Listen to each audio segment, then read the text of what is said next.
Olá, Petrópolis. Boa noite, Rede Petrópolis Televisão. Boa noite, boa tarde ou bom dia, dependendo da hora que você estiver assistindo esse nosso programa. Alô também ao amigo internauta que nos acompanha por todos os cantos deste planeta azul, né? Inclusive pelo Facebook, por intermédio do aplicativo RPT Play. Estamos lá agora, em tempo presente, no RPT Play. Está começando mais um programa da série Dossiê História, um programa eminentemente cultural. Nossa programação, transmitida ao vivo pelo Canal 10, Tech Cable, Rede Petrópolis de Televisão, às quintas-feiras, ao vivo, a partir de 18 horas. A reprise deste programa você poderá também assistir no próximo domingo pela RPT, a partir de 9 horas da manhã. E no RPT Play também, através do Facebook. Em tempo real, sempre pelo Facebook, e agora é só baixar o nosso aplicativo RPT no seu celular em Play Store e nos assistirá em qualquer canto deste planeta. Nosso programa também está no YouTube. Para acessá-lo, basta que você digite no campo pesquisar o nome Dossiê História. Ao abrir a página, clique na logomarca e você terá acesso às nossas reprises, sempre em ordem cronológica. São 5 anos e meio de programação. Temos temas direcionados à informação de notícias do momento, temas históricos e culturais, temas políticos e referencial à pesquisa acadêmica ou também para o entretenimento do internauta através da nossa página no YouTube. E também através da nossa página no Facebook, temos muitas coisas editadas e lançadas lá. Hoje, dia 8 de novembro de 2018, programa ao vivo, como já falei, e nosso primeiro quadro é o dia 8 de novembro na história. Hoje é o 312º dia do ano, lá se foram 312 dias do ano. E nós temos agora apenas 53 dias para terminar o ano de 2018. Então, vamos aos acontecimentos históricos do dia 8 de novembro. Na história, 1763. Na história, 8 de novembro de 1763, nascimento de José Bonifácio, o patriarca da independência. Aliás, temos um belo filme está sendo passado, e você pode tê-lo através das redes sociais, que é o filme Bonifácio, que foi produzido pela o Brasil Paralelo, que é um grupo lá do Rio Grande do Sul, que trabalha muito com a revisão histórica da história do Brasil. É um filme extremamente interessante. 1763, no dia 8 de novembro de 1763, José Bonifácio nascia. Em 1793, portanto, 30 anos depois do nascimento de Bonifácio, é aberto ao público o Louvre, em Paris, logo depois da execução de Luís XVI na guilhotina, meses depois, né? Ele foi executado, se não me engano, em agosto, e já no dia 8 de novembro, o Louvre se abria para o público. Eu não sei se durante os governos do antigo regime, o Louvre estava aberto ao público também. Isso é uma coisa que eu ainda tenho que pesquisar. Então, Luís XVI foi também executado nesse mesmo ano. Em 1799, temos aqui mais execuções. Executados 4 líderes da Conjuração Baiana, aqui na Bahia, que pregavam o fim do absolutismo no Brasil. E foram executados, em 1799, soldado Lucas Dantas, do Amorim Torres, aprendiz de alfaiate Manuel Faustino dos Santos Lira, o soldado Luiz Gonzaga das Virgens e o mestre alfaiate João de Deus Nascimento. Esses eram os principais líderes do movimento revolucionário chamada de Conjuração Baiana, ou a Revolta dos Alfaiates, né? O quinto condenado à morte, o ourives Luiz Pires, fugiu e jamais foi localizado. Cipriano José Barata de Almeida foi um importante líder revolucionário. Era médico, cirurgião, estudou em Coimbra. Era um filósofo, matemático e cirurgião. Ele foi detido em 1798. Aliás, foi a sorte dele, né? Porque se ele tivesse continuado no ano de 1799, com a preparação da revolta, ele também teria sido executado. E ele não foi. Ele foi preso em 1798 e, posteriormente, ele foi solto em 1800. Ele deu muita sorte. Outros condenados ao degredo foram para a costa ocidental da África, exceção dos tenentes Hermógenes Francisco de Aguilar Pantoja e José Gomes de Oliveira Borges. José Raimundo Barata de Almeida fora degredado para a ilha de Fernando Noronha, talvez por ser parente do outro Barata, o José Barata, o Cipriano Barata. Ele teve um degredo na ilha de Fernando Noronha, ele não foi para a África, né? Porque lá o sujeito sumia, desaparecia, morria, ninguém mais tinha notícia dele. Agora, dia 8 de novembro de 1895, é uma data importante, né? Foi descoberto acidentalmente os raios X, que servem como ferramenta vital no diagnóstico e tratamento de doenças, né? Aquele exame que a gente faz de raio-x, né? Foi em 1895 que, por acaso, descobriram esse importante instrumento ou ferramenta que trabalha em prol da nossa saúde. Em 1984, para fechar, 8 de novembro de 1984, o Congresso Nacional aprova o Estatuto da Microempresa, que beneficia em todo o país, no Brasil, estabelecimentos com até 10 empregados. Foi também um grande avanço na nossa legislação trabalhista à época, 1984. Muito bem, meus amigos, então agora vamos à vinheta do nosso jornalismo Dossiê História, que é outro assunto nosso.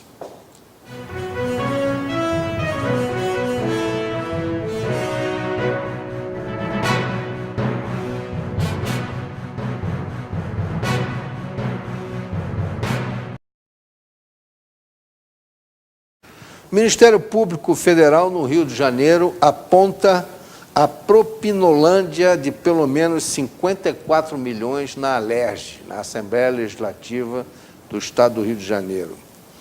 10 deputados estaduais foram presos hoje pela manhã na Operação Furna da Onça, desdobramento da cadeia velha, que é uma outra operação maior. No âmbito da Lava Jato, são 22 prisões ao todo. Também foram autorizados 47 mandados de busca e apreensão no Palácio Guanabara, você vê lá na sede do governo do Estado, né? Chegou praticamente em cima do governador, que é a nossa sede do governo fluminense. E na Alerj também, esses mandados de busca também estão sendo implementados na Assembleia Legislativa. Os apoios comprados na Alerj não eram em prol do Estado, e sim para a organização criminosa, segundo a Lava Jato. A organização criminosa era chefiada por Cabral, que pagava mensalinho a deputados estaduais em troca de apoio. Variavam de 20 mil a 900 mil mensais, esses mensalinhos aos deputados, dependendo do grau de importância. E originavam-se no sobrepreço de contratos. Quer dizer, na realidade, quem pagava isso éramos nós, o contribuinte. Havia o overprice sobre os contratos que o Estado fazia, e ali, então, era desviado esse dinheiro, passava pelo doleiro, faziam a lavagem e depois colocavam na mão dos deputados. Esquema na Alerj envolvia fornecedores do Estado e deputados estaduais, os quais teriam transformado a Alerj em uma verdadeira propinolândia, conforme palavras do Procurador da República, Carlos Aguiar. Cargos em órgãos públicos eram usados como moeda de troca e os valores da propina chegaram a custear o Carnaval da Mangueira, uma das mais tradicionais escolas de samba do Rio de Janeiro. Entre os alvos está o Chiquinho da Mangueira, que era deputado estadual e agora se reelegeu, né? Ele é do PSC, Partido Social Cristão, que é também o presidente da Escola de Samba da Mangueira e atualmente corregedor da Alerj. Olha só, cargo de responsabilidade na Alerj. Ele era responsável pela apuração e procedimentos contra parlamentares, né, que infringissem a ética e as normas e prerrogativas dos deputados. Segundo a Procuradoria, Chiquinho teria recebido mais de 3 milhões de reais e parte do valor teria sido usado para custear o Carnaval de 2014 da Mangueira. Aí, dos 10 deputados, 3 estão já presos. Foi o caso de Jorge Pisciani, né, que está na sua residência em função da saúde, que ele estava no presídio e voltou para casa. Edson Albertazzi e Paulo Melo. Esses 3 já estavam presos, tiveram nova prisão decretada. Os demais 7 são André Corrêa, do DEM, Chiquinho da Mangueira, do PSC, Marcos Vinícius Vasconcelos Ferreira, o Nescau, do PTB, que é um deputado que tem base eleitoral aqui em Petrópolis, o Nescau, uma figura bastante conhecida em Petrópolis, e Luiz Martins, do PDT, Marcos Abraão, do Avante, Coronel Jairo, do Solidariedade, e Marcelo Simão, do PP. Os 2 últimos não se reelegeram, Coronel Jairo, do Solidariedade, e Marcelo Simão. Esses não se reelegeram. Também foi preso Afonso Monerá, secretário de governo de Luiz Fernando Pezão, responsável pela interlocução entre a Alerj e prefeituras, responsável pela articulação entre o gabinete do governador e as secretarias de Estado. Eu tenho a impressão que esta operação já chegou no governador e que o governador, deixando o cargo a partir de janeiro, alguma coisa vai acontecer. O atual presidente do DETRAN, Leonardo Silva Jacó, seu antecessor Vinícius Fará, recém-eleito deputado federal pelo MDB, e a subsecretária de Ciência, Tecnologia, Inovação e Desenvolvimento Social do Rio, Shirley Aparecida Martins Silva, também são alvos de mandado de prisão. Olha só, hein? Bastante gente, vai mais gente presa ainda. Também tiveram prisão temporária decretada assessores e ex-chefes de gabinete dos deputados detidos. Eles são apontados pela Lava Jato como operadores financeiros dos parlamentares. Então, é isso aí. É lamentável, mas o Estado do Rio está falido, porque nós tínhamos aqui um antro de corrupção generalizada na política. Começava com a Alerj, ia lá para o Palácio das Laranjeiras, e aí contaminou tudo. E outras coisas mais vão acabar resvalando em outros poderes. Vamos ver o que vai acontecer lá na frente. Agora vamos falar um pouco de PSOL. Temos aqui a senhora Silvia Ramos. Esse caso aqui é estarrecedor. Sedizente, cientista, socióloga, na área de segurança e cidadania, ela é integrante do SESEC. SESEC quer dizer Centro de Estudos de Segurança e Cidadania. Na realidade, é um puxadinho do PSOL, né? Ela deu uma entrevista à Globo News essa semana que foi de estarrecer.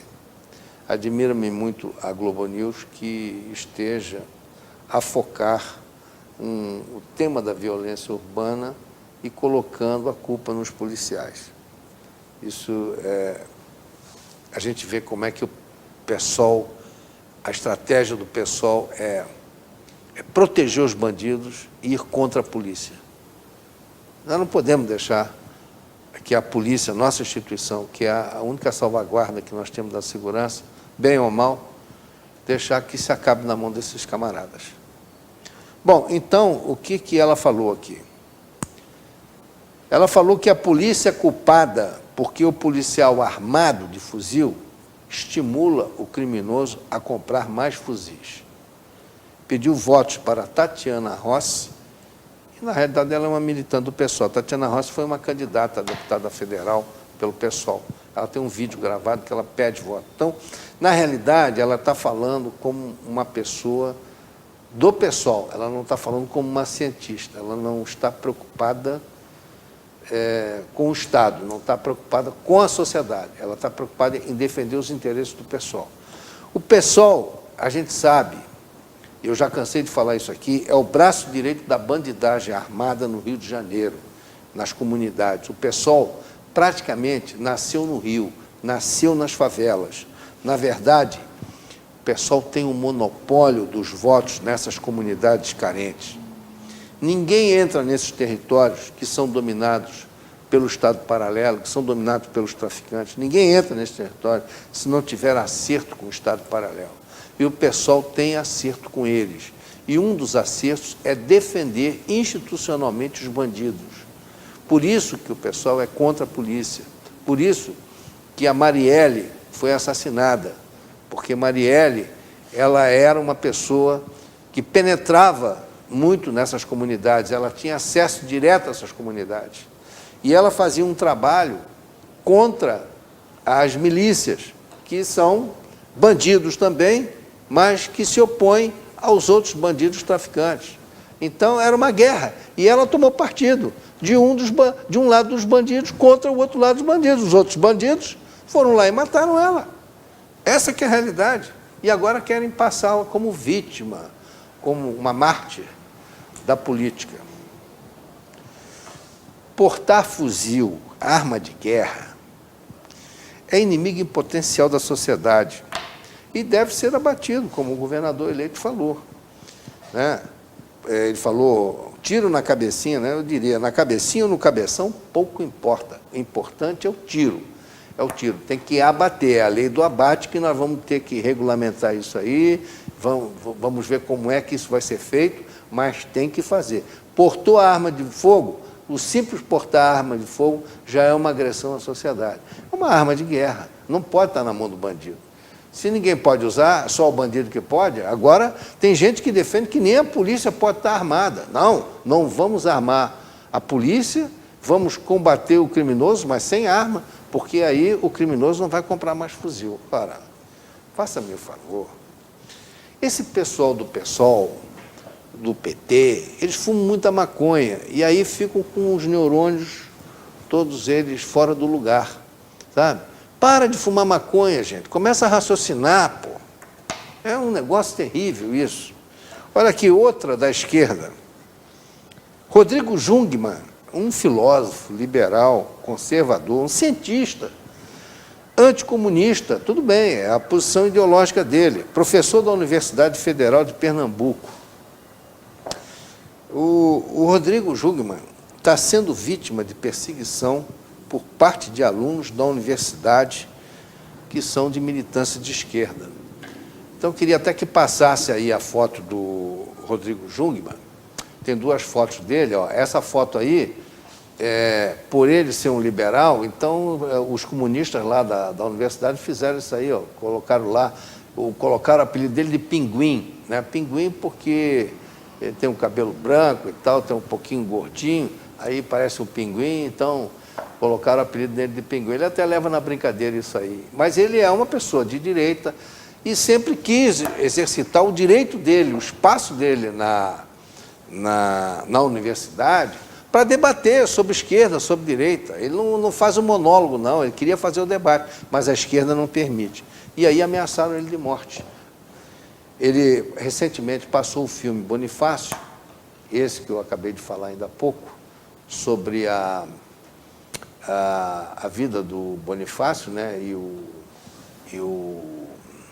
e a cena, né, da independência, que ele foi o patriarca da independência, e ele teve uma participação incrível, né, nessa história, e é um filme documentário muito bem feito, e ele passou o filme para os alunos, e depois da sessão ia ter um debate. A esquerda veio, invadiu, começou a bater em todo mundo, houve uma agressão, a verdadeira guerra dentro da sala.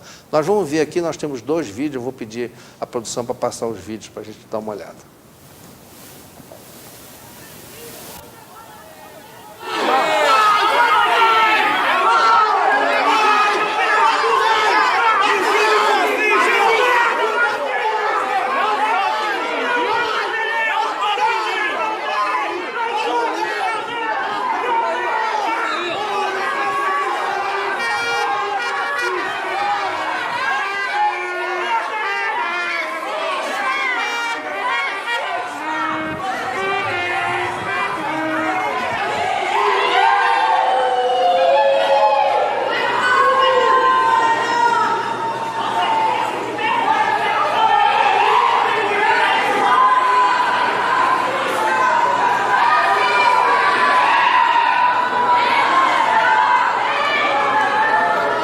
universidade.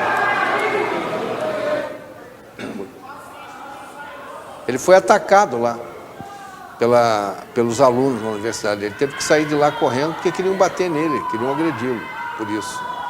Ele, depois do incidente, ele foi lá para lanchar, porque ele não se acovardou, ele tentou enfrentar a situação da melhor forma possível. Mas ele registrou, inclusive, uma ocorrência na Polícia Federal, ele foi ameaçado de morte, recebeu mensagens neste sentido, e é extremamente lamentável. O Jungmann é um filósofo, uma pessoa intelectual, um cientista. Ele faz muitas lives nas redes sociais, eu acompanho. Hoje, inclusive, falei com ele sobre isso, foi até ele que me forneceu esses vídeos. E o Rodrigo ele sustenta, né, que o foro acadêmico, a universidade, é o local, né, que comporta a diversidade das ideias, desde que esse confronto entre essas ideias sejam de forma respeitável. Ele não quer um monólogo do posicionamento dele, muito pelo contrário, ele quer debater com os alunos. Só que ele quer debater e colocando uma visão do que é a direita, do que é a esquerda, do que é o fascismo, o comunismo, o nazismo. E aí a esquerda não quer, porque a esquerda ela pensa apenas na hegemonia, né, das ideias dela e com isso parte para a violência. Eu tenho dito isso aqui e batido muito nessa tecla, nós estamos vivendo uma guerra civil no país há muito tempo, ideologicamente. Bolsonaro, eu não sei como é que ele vai redirecionar agora as universidades federais para ver se muda esse viés ideológico e para ver se ele coloca a universidade como um centro de estudo, de pesquisa, um centro voltado para a ciência, para o ensino, para uma boa formação, e não para essa desorganização que aí está, que as universidades estão sendo dominadas por professores e reitores de esquerda. Então, o debate entre as correntes ideológicas deve prevalecer na grade curricular. E o professor deve ser um mero estimulador dessas correntes em trabalhos acadêmicos. Ele não pode querer influir no seu viés ideológico, na sua dimensão ideológica, querer que a sua ideologia, aquilo que ele segue, seja imposto ao aluno. Ele tem que respeitar o aluno que tem ideias contrárias a dele. Agora, o que ele pode fazer é promover trabalhos. Bom, então aqui, quem é de esquerda? Vocês vão fazer um trabalho sobre o comunismo, realçando os valores do comunismo. E vocês que são de direita, vocês vão fazer um trabalho. Depois nós vamos confrontar essas ideias aqui em debate na aula. Na minha época de faculdade, a gente fazia isso. Né? Por que não pode voltar a fazer? E isso, sim, é uma forma inteligente de ensinar e respeitando o viés. Hoje, nós temos brigas homéricas em colégios até de segundo grau. Eu tenho um sobrinho que com 15 anos, que ele tem a turma dele lá da direita, e essa turma vive em combate permanente com a esquerda. Só que os professores dele são mais inteligentes, então procuram dividir para trabalhos acadêmicos, para trabalhos que estão sendo desenvolvidos, e ele, então, se identifica com um lado e ele trabalha, estuda aquilo e defende aquelas ideias, e os outros também. Eles fazem um debate entre eles. Mas é uma guerra violenta, porque a esquerda não permite que haja qualquer tipo de ingerência às ideias dela. Ela tem que prevalecer a ideia dela. Isso não pode acontecer, nós estamos vivendo uma democracia. Bom, então está aí o registro do que está ocorrendo nas universidades públicas. Não é a primeira vez que eu já passei vídeos aqui, que eu passo vídeos aqui sobre esse assunto. Já tive vários entrevistados aqui, alunos universitários, que reclamaram de que eles são alijados do processo na universidade, porque é só a esquerda que predomina. E agora, então, nós vamos mostrar uma outra chaga do Brasil, né? Que é a impunibilidade legislativa de combate à corrupção. Eu não falei impunidade, falei impunibilidade. Há uma diferença entre punibilidade e a impunidade. A impunibilidade é quando a lei não prevê a condenação. A impunidade é quando o juiz não aplica a lei. A lei é o caso concreto. Essa é a diferença. Então, muita gente fala, ah, nós estamos vivendo a impunidade. Nada disso, nós estamos vivendo a impunibilidade. A falta da legislação. E não a impunidade, que seria a omissão do juiz em aplicar a lei. Essa impunidade é a omissão do juiz em aplicar a lei. Agora, o juiz aplica a lei até o limite onde ela pode ir. A lei tem que ser mais severa, então nós temos a impunibilidade. Então, essa que é a diferença. E o ministro Luiz Roberto Barroso, do Supremo Tribunal Federal, abordou esse tema durante uma das sessões. Nós temos aqui um vídeo, vamos passar esse vídeo, então, do ministro Luiz Roberto Barroso. Vamos lá. Que o direito penal deva ter esse papel de fazer processo durar 5, 10, 15, 20, 30 anos. Não é em nenhum lugar do mundo é assim. E não deveria ser o papel da advocacia. O segundo impacto extremamente negativo foi sobre a seletividade do sistema punitivo brasileiro, do sistema penal brasileiro, que tornou muitíssimo mais fácil prender um menino com 100 gramas de maconha do que prender um agente público ou um agente privado que desviou 10, 20, 50 milhões. Esta é a realidade do sistema penal brasileiro. Ele é feito para prender menino pobre e não consegue prender essas pessoas que desviam por corrupção e outros delitos milhões de dinheiros. O desvio mata as pessoas, gente que morre na fila da saúde, gente que não recebe educação, gente que morre na estrada que não sofreu a reforma, gente que anda enlatada em transportes públicos de má qualidade, tudo dinheiro desviado pela corrupção, e não se consegue pegar essas pessoas, e não vai se conseguir, se nós mudarmos isso hoje. 30% da população carcerária são presos não violentos por delitos associados a drogas, outros tantos presos por furto. Mais de 50% da população carcerária não está presa pelos dois crimes que afligem a sociedade brasileira, pelas duas mazelas que afligem a sociedade brasileira: violência por corrupção. Portanto, nós não prendemos os verdadeiros bandidos no Brasil. Sob este novo regime que nós implantamos em 2016, só na Operação Lava Jato, foram 77 decisões já confirmadas em segundo grau, ou confirmadas ou revistas sem absolvição, porque muitas vezes elevam as penas. 77 condenações por corrupção e por lavagem em uma única vara, onde as coisas andam. Portanto, presidente, se nós voltarmos atrás, essas transformações que nós finalmente estamos conseguindo no Brasil, com atraso, mas não tarde demais, elas vão regredir. E o crime vai voltar a compensar, porque sem o risco da prisão em segundo grau, acabaram-se os incentivos para a colaboração premiada, que foi decisiva para o desbaratamento desta corrupção sistêmica que existe no Brasil. Nós criamos um país de ricos delinquentes pela incapacidade do direito penal de acolher qualquer pessoa que ganhe mais do que 5 salários mínimos. E este quadro só começou a se alterar pela mudança de atitude na sociedade, na imprensa, nas redes sociais, nas instituições e na própria jurisprudência do Supremo, com esta mudança que nós fizemos em 2016. Então, esses crimes são considerados não violentos, que não justificam a prisão preventiva. E aí, o sujeito que roubou 100 milhões frequenta os mesmos restaurantes de gente que passou o dia trabalhando.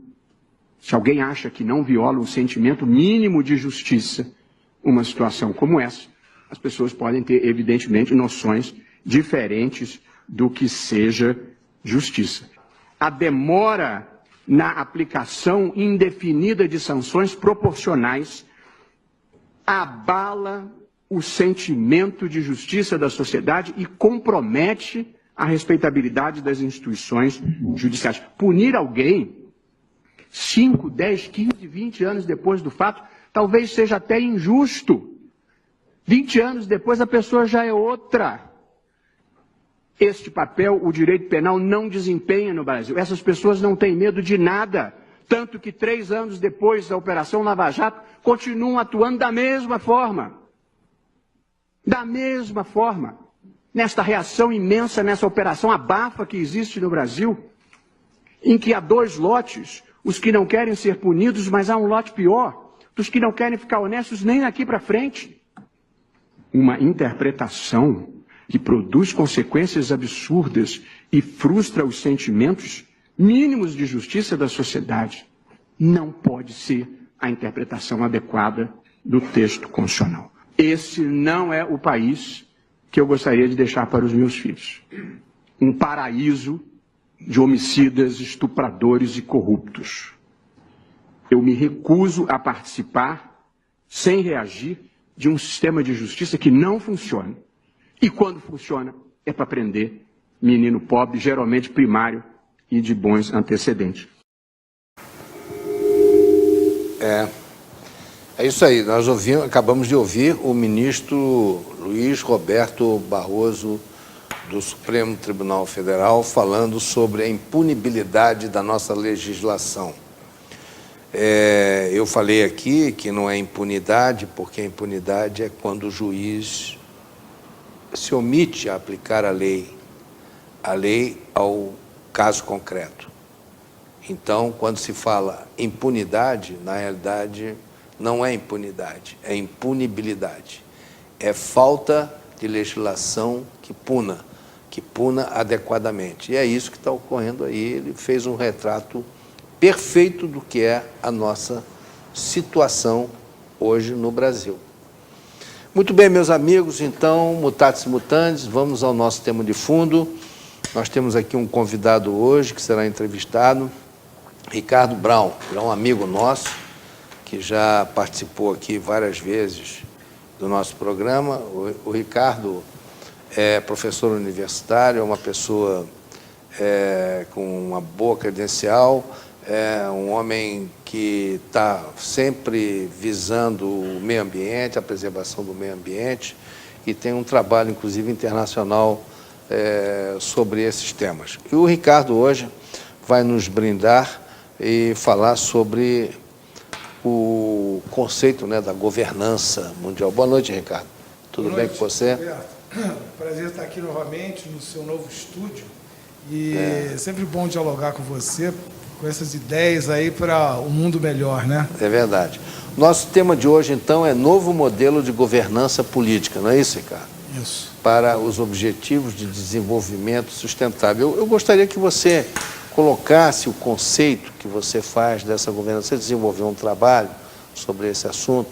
Nós já tivemos até a oportunidade de conversar num outro programa anterior sobre as ideias que você estava trazendo para Petrópolis. Infelizmente, o poder público não está ligado nessas coisas, mas você trouxe umas ideias interessantes de viabilizar o trânsito em Petrópolis, a mobilidade, né, urbana em Petrópolis. E foi um programa extremamente interessante, gostei muito. E hoje você traz um tema também bastante interessante, que é esse do conceito da governança, né? Um novo sistema de gestão financeira. Então, eu gostaria que você primeiro colocasse para nós esse conceito. Perfeito. Esse conceito é um conceito internacional utilizado desde governos até empresas. Por exemplo, a Google tem governança, o BID, Banco Interamericano de Desenvolvimento, tem governança, o município tem governança. Então, governança é uma combinação de planejamento, administração, tomada de decisão e execução. Então, é um conjunto de elementos e instrumentos para você direcionar um processo. Então, eu vi que você estava falando, durante 20 minutos do governo, o mau uso da verba pública. Então, eu citei a Google e a Shell, não existe corrupção, não existe desvio de verbas, na Apple tampouco. A Marinha do Brasil calcula o orçamento em centavos, não tem como desviar. Então, o que falta é controle. É como se você colocasse seres humanos normais, com aquele dinheiro todo, e eles usam isso ao bel prazer. Sempre tem desvio. Então, eu dei um passo atrás e comecei a observar qual é o problema por trás disso. Em vez de entrar na emoção de qual partido, qual o governante, qual é o problema básico dessa questão de governança política, né? Esse artigo eu escrevi para Global Challenge Foundation, Fundação de Desafios Globais, porque o mundo está enfrentando isso, né? Por exemplo, Trump nos Estados Unidos, vários governos africanos têm problemas de corrupção, porque não existe um controle. Então, baseado nisso, eu comecei a pensar como poderia haver um controle.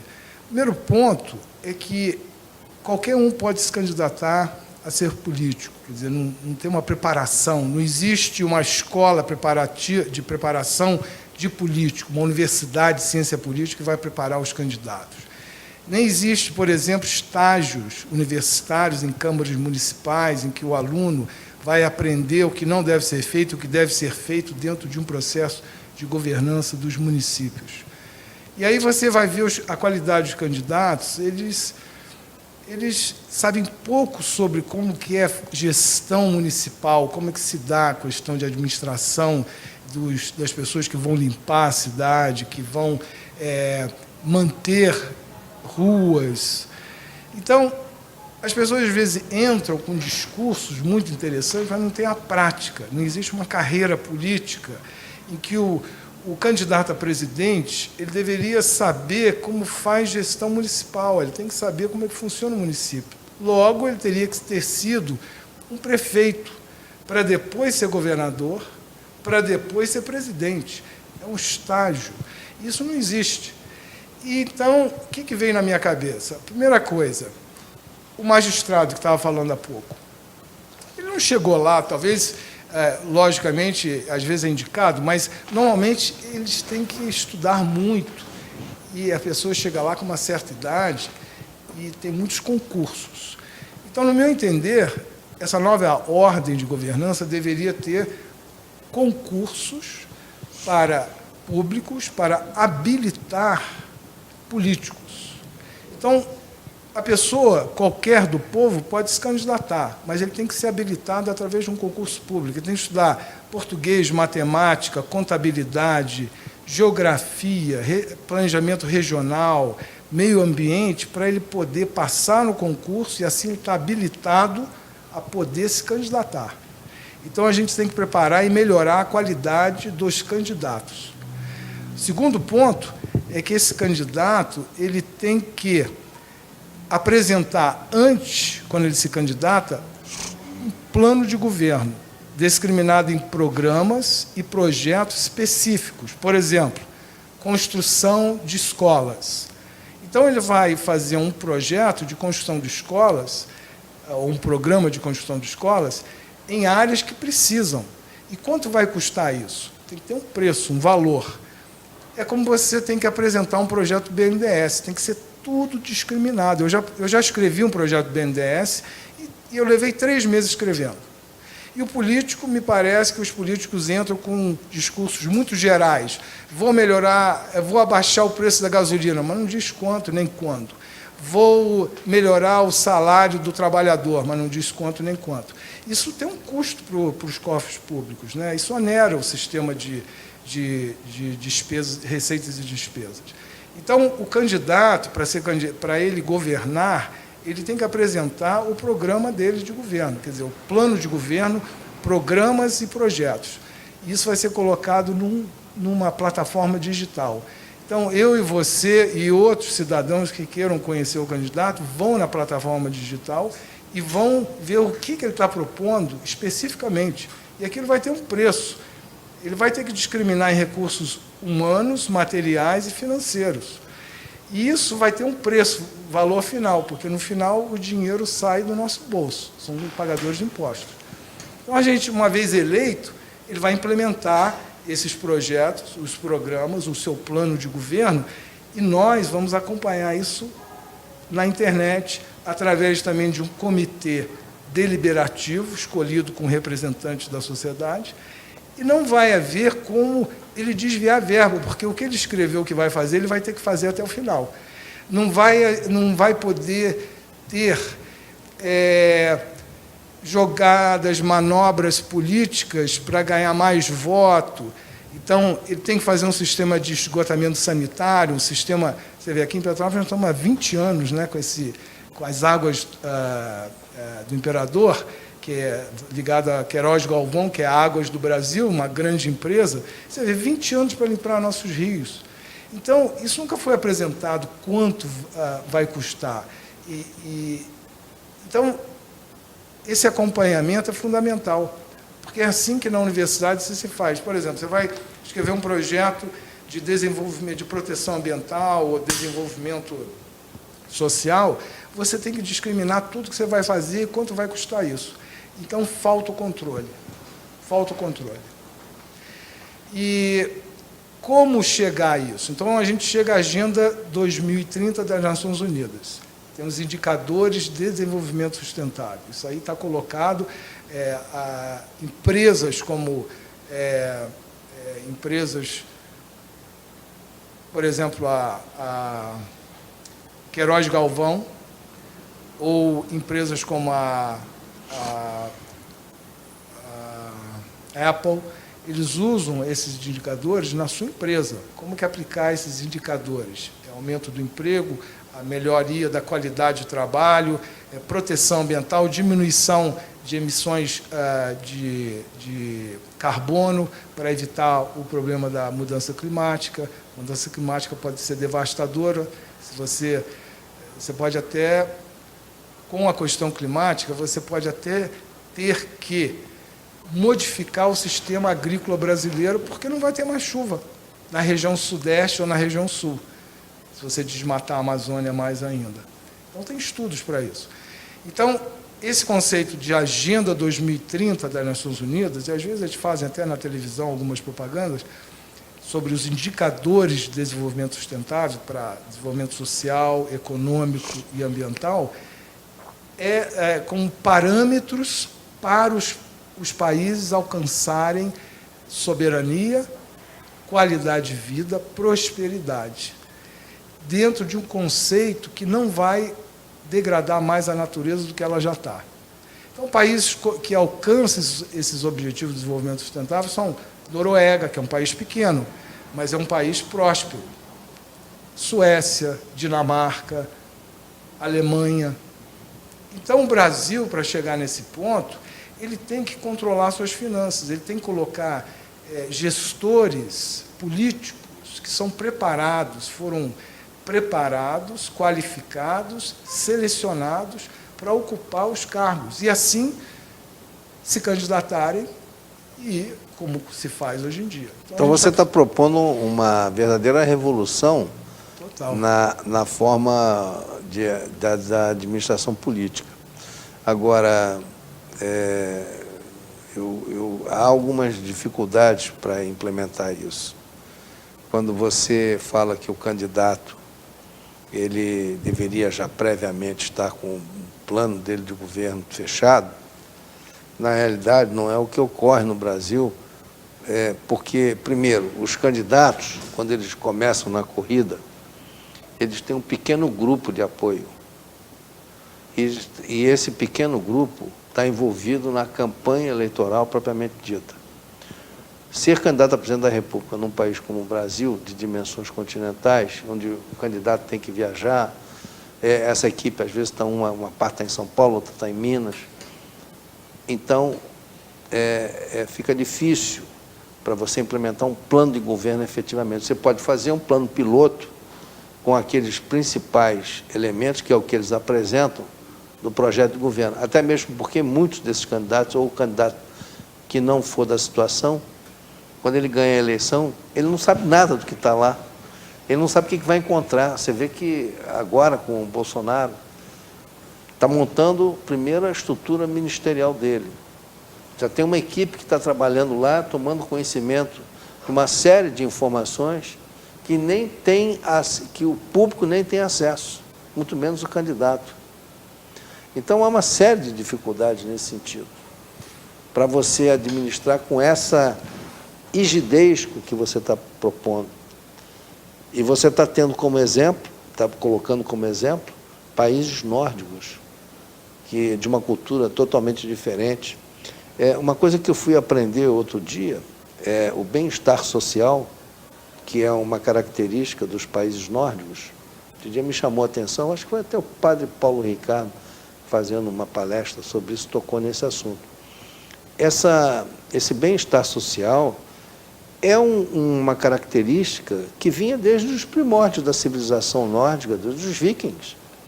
Eles tinham esse conceito de bem-estar social, em que nada era de ninguém e tudo era da comunidade. A comunidade administrava tudo. O julgamento jurídico no direito aldeão dos nórdicos, né? Nós temos até uma expressão, colocar a mão no fogo. Então, quando tinha testemunha tinha que colocar a mão no fogo por um tempo, para provar. Se ela tirasse rapidamente, não era uma testemunha verdadeira. Então, tinha que ficar com a mão lá no fogo, na brasa, por um tempo. Aí ela era uma testemunha chamada testemunha com teste, uma testemunha que passou no teste. Então, isso era do bem-estar social. E os comunistas é que copiaram isso dos alemães. O Hitler também tentou implementar isso na Alemanha nazista, do bem-estar social. Ele não foi copiado do comunismo. Por isso é que existe essa afinidade entre comunismo, fascismo, socialismo e nazismo. Tudo tem, porque todos eles estão na mesma base, na base dessa convivência do bem-estar social, que é uma coisa que nós aqui na América Latina não tivemos.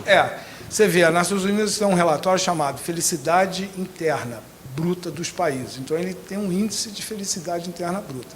E esse índice de felicidade interna bruta, que é um conceito budista, diz o seguinte: se você tem um país que o povo é saudável, tem emprego, não tem criminalidade ou pouca criminalidade, tem natureza preservada e outros indicadores, o povo é feliz.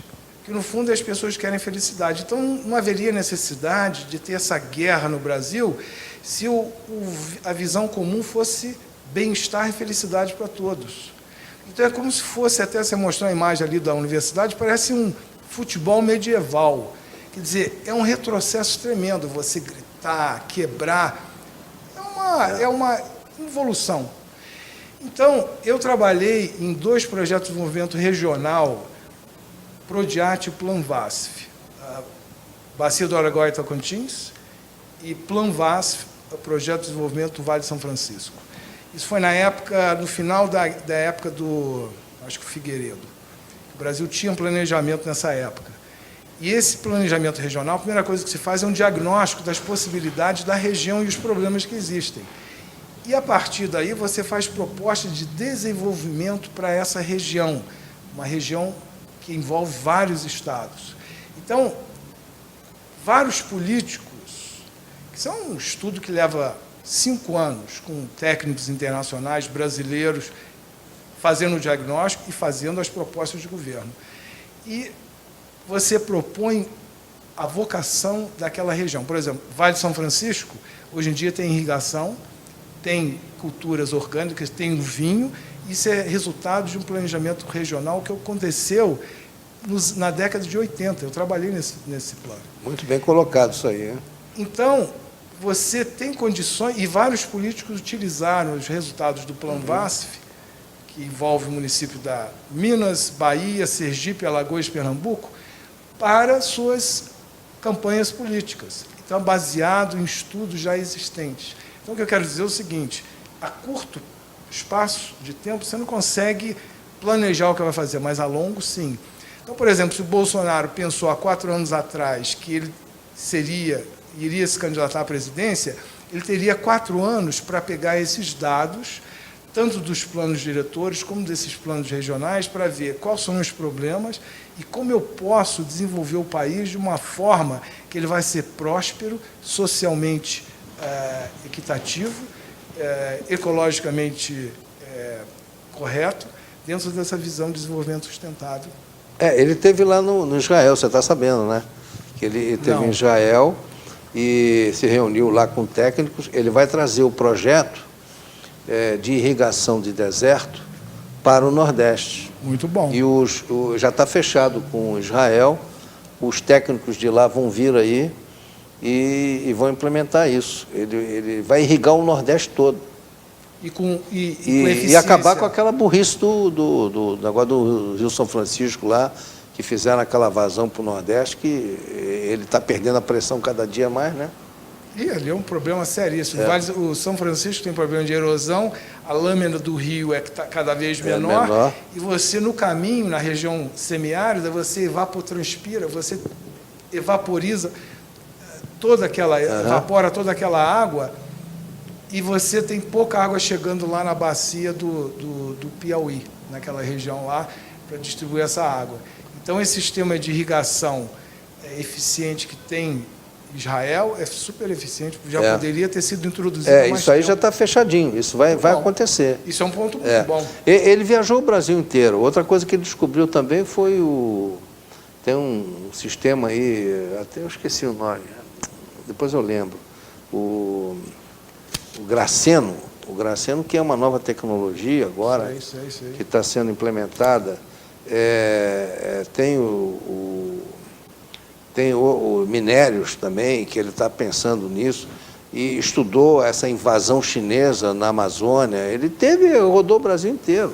Mas fazer o plano hermético do governo não é bem hermético. Até mesmo porque a pessoa, quando chega lá, a realidade é outra. Por exemplo, ele planejou o Ministério da Agricultura junto com o Meio Ambiente. Mas ele auscultou aqui, auscultou ali, já mudou o projeto. Perfeito.